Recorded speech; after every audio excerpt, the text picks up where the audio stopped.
ఆదిత్యానామహం విష్ణుః జ్యోతిషాం రవిరంశుమాన్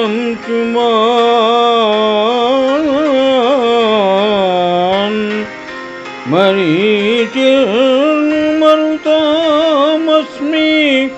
నక్షత్రాణామహం శశి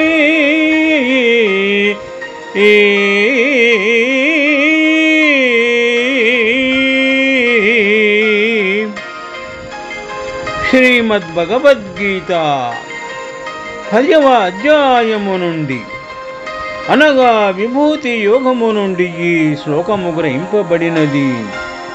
శ్రీకృష్ణ భగవానుడు అర్జునునకు ఈ విధముగా హితోపదేశము చేసినారు. అర్జున, అతిథి యొక్క 12 పుత్రులైన ఆదిత్యులలో విష్ణువును నేను.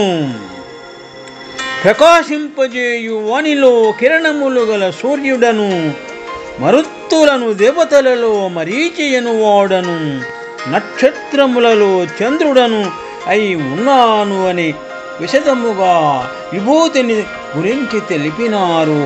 శుభం. ఆదిత్యానామహం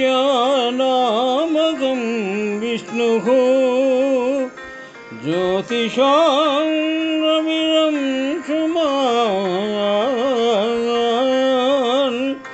మరీచిః మరుతామస్మి నక్షత్రాణామహం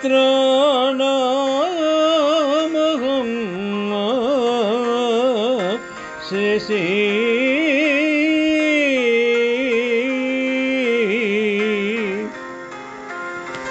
శ్రీమద్భగవద్గీత విభూతి యోగము నుండి ఈ శ్లోకము గ్రహింపబడినది.